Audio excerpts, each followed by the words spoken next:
Halo Sobat Buters, kita sedang berada di Bulfest tahun 2026. Nah, kali ini, tahukah Sobat Buters bahwa Lut sedang membuka stand layanan di Bulfest 2026. Dan kami melayani segala pelayanan seperti biasa untuk UMKM dan usaha kecil menengah di Kabupaten Buleleng. Nah, salah satu tamu spesial dari Bulfest kali ini yang saya ajak dalam BBC Podcast Bincang Bisnis Kreatif UMKM Buleleng, salah satunya adalah Bu Iga. Hai, Selamat datang Bu. kabar saya baik. Ya, Bu Iga, gimana kesannya bisa lolos? Kan ini Ibu menyisihkan banyak UMKM nih, ada ribuan, mungkin berapa kemarin ya? Ya, ada mungkin ribuan yang daftar Bulfest. Nah, gimana kesannya bisa lolos ke Bulfest kali ini? Aduh, bersyukur banget saya bisa lolos untuk Bulfest tahun ini di tahun 2026. Memang sih kurasinya untuk tahun ini memang sangat ketat. Kita harus membuat proposal, harus menjelaskan apa ininya, semuanya sampai ke dekorasi boothnya segala. Bu, ini kan temanya ya tempo dulu gitu Bu ya. Dan saya tahunya memang batik itu ya apa namanya karya seni yang udah berumur lama banget gitu ya Bu ya. Kira-kira umurnya berapa tahun ya Ibu tahu sejarah batik itu? Sejarah batiknya, yang saya ingat di pelajaran dulu ya, Iya, itu dari zaman penjajahan memang sudah ada. sudah ada ya. Dari zaman Cina datang masuk ke Indonesia sebagai perdagangan, lewat perdagangan, Cina itu sudah mengenalkan, Iya. India datang juga sudah mengenalkan. Batik, ya. Makanya ada batik-batik yang pecinan, kayak seperti itu. Pecinan, Ya. dari segi motif memang Ya. beda ya Bu ya. Ya. Ada yang Cina, ada yang Arab juga. Ya. Oke.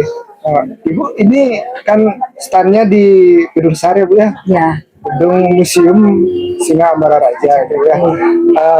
Gimana Ibu ada kiat khusus nggak untuk menata standnya untuk biar terlihat menarik dan gini pengunjung maulah datang ke stand Ibu gitu. Ada gini nggak? Nah, itu tantangan awalnya sih waktu saya pertemuan dengan Ibu Bupati, memang agak terkejut juga. Waduh, lokasinya kecil sekali dan banyak. Sedangkan temanya harus tempo dulu, Iya. klasik, tradisional, dan seperti itu. Mikir nih, di tengah dengan dikasih ukuran yang 1,5 meter kali 2 meter itu, saya berpikir gimana caranya biar sistem enak dilihat dan tidak kesannya tuh pendatang tuh tidak sumpek gitu loh. Jadi saya berusaha menyimpelkan semua simple untuk apa namanya rak-raknya biar tidak terlalu kesannya berlebihan. Ya Sobat Buter, sekedar info, Bu Iga ini adalah seorang praktisi atau seniman yang membuat karya seni batik tulis ya, batik tulis ya namanya. Batik tulis. Atau batik lukis ya. Batik tulis. Oh, Bukan batik tulis. Oh, batik tulis ya. Itu motifnya Buleleng ya Bu ya. Ya, khas Buleleng. Khas Buleleng.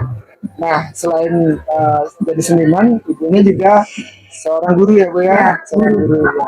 Gimana kira-kira membagi waktu untuk mengerjakan karya sebagai guru juga bisa aktif untuk mengajar itu gimana Bu? Ya, kalau untuk pagi saya tetap masuk ke sekolah sampai sore. Karena kita kerja 5 hari, jadinya Sabtu Minggu itu kan kosong. Iya, iya. Nah, di saat Sabtu Minggu itulah saya mulai mengerjakan semua apa membatik. Ya, di weekend ya. Ya, di weekend karena makanya tidak ada kata libur jadinya bagi saya. Kerja terus semuanya Bu ya. Nah, terus untuk karya-karya Ibu ya, apakah ada yang menginspirasi misalnya seniman idola Ibu siapa gitu untuk menginspirasi karya Ibu? Ada kan tokoh yang menginspirasi? Kalau untuk tokoh batik banyak sih sebenarnya, cuman saya kalau misalnya mengambil dari toko tersebut, kadang-kadang kita takut nanti seperti menjiplak. Saya berusaha untuk tidak. Saya hanya terinspirasi motif-motif itu saya ambil dari lingkungan sekitar Buleleng. Lingkungan sekitar Buleleng. Ya, misalnya tema apa sekarang yang saya mau ambil? Bisa anggur Bali, bisa jalak putih, bisa tentang stroberi desa Pancasari, pegunungannya, seperti itu. Semua khas yang khas di Buleleng. Iya. Oke, keren sekali Bu. Itu sangat apa namanya seniman yang memang karya seni yang memang mengangkat lokal jenis di Buleleng ya Bu ya. Iya. Untuk pertanyaan selanjutnya mungkin bisa dijelaskan Bu pemasaran produk Ibu ini udah sampai mana saja? Kalau untuk pemasaran saya masih memang melalui pameran-pameran yang diundang ataupun yang diberikan dari pemerintah seperti Pemda, dari provinsi kayak gitu. Kalau untuk pemasaran saya hanya lewat IG dan Facebook. Karena terus terang untuk saat ini karena saya masih aktif juga sebagai pegawai, saya agak sulit untuk pemasaran yang ekspansi lebih luar. Walaupun sudah ditawarkan untuk ekspor, cuma saya nggak berani karena belum berani, bukan tidak berani tapi belum berani karena waktu dan tenaga yang belum mumpuni lah istilahnya. Kisaran harga produk Ibu ini kisaran berapa ya? Kisaran harga produk batik tulis saya dari harga 350 sampai 1.200.000. Ya, itu kalau yang bahan katun limis. Tapi kalau dari tenun batiknya sendiri, saya dari harga 1.200.000 sampai 1.500.000. Karena saya harus kainnya itu berupa kain tenun, ATBM yang saya tenun dulu, baru nanti desain motif semuanya dibuat dengan teknik batik. Iya, berarti berbeda harga, berbeda juga bahannya. Warnanya juga berbeda. Kalau untuk warna sama aja. Sama aja. Saya masih memakai warna sintetis dan juga warna alami. Iya. Nah, untuk daya tahan nih Bu, daya tahan produk gitu Bu ya. Adakah perbedaan daya tahan produk dari yang harganya murah sampai yang mahal? Itu mungkin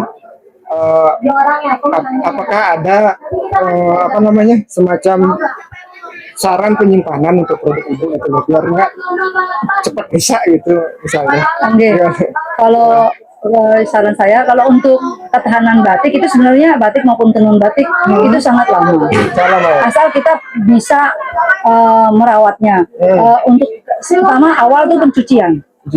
Memang setiap produk saya bila ada yang membeli itu selalu akan saya selipkan cara teknik mencuci, menjemur dan seperti itu sudah saya isi di sana. Jadi mereka biar tidak bertanya lagi atau apa, jadi sudah saya siapkan. Untuknya paling nggak 3 bulan sekali atau beberapa bulan sekali kita harus mengeluarkan itu batiknya. Kita angin-anginkan, ya jangan biar udara batik itu biar sirkulasinya dia baiklah, biar nggak lembab, biar nggak ada binatang-binatang kecil. Selama ini adakah komplain dari customer mungkin tentang produk Ibu, produk Ibu cepat rusaknya atau gimana gitu? Astungkara sih belum ya, jangan sampai kalau bisa ya. Ada yang protes jangan sampai dulu. Saya berusaha memang membuat sesuatu itu yang harus fix lah istilahnya, benar-benar sudah finalnya sudah memang baik, sudah layak untuk dijual gitu. Saya takut juga memang kalau ada yang komplain.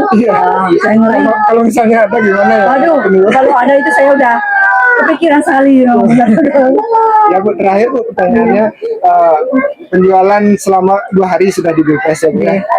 Penjualannya seperti apa Bu? Ya bagus atau lumayan juga. Nah, Astungkara cukup baik juga, sangat ramai juga pengunjung yang hadir. Ya memang kan saya juga tidak hanya membuat kain panjangnya saja, saya juga membuat produk turunan dari batiknya dan tenunnya. Ya Bu, boleh sedikit closing statement dari Ibu tentang mungkin Bilpres atau tentang UMKM Buleleng lah gitu, gimana supaya ya bisa memasarkan produk dengan baik, dengan bagus gitu. Gimana Bu? kalau untuk UMKM, ayo teman-teman, rekan-rekan UMKM se-Buleleng, semangat. Kita harus maju dan menjadi UMKM yang naik kelas. Kalau untuk Bulfest, sangat baik, sangat bagus. Saya mengucapkan banyak terima kasih karena kami UMKM khususnya diberi kesempatan untuk mengikuti festival Buleleng ini. Super sekali Bu Ida. Baik, terima kasih Bu. Kan dari kamu itu ke depannya gimana Bu? Harapan ke depannya Bu. Dari Ibu ya, Dari Ibu ya. Nah ya. Action. Untuk saya juga berharap untuk kedepannya nanti Bulfest yang akan datang akan lebih baik lagi, dan kalau bisa jangan terlalu jauh lah antara stand dan antara gedung yang satu dengan produk yang satu lah, anggaplah antara makanan dengan fashion dengan coffee shop atau kuliner itu jangan terlalu jauh letaknya. Saya berharap seperti itu. Dan berharap lolos otomatis ya.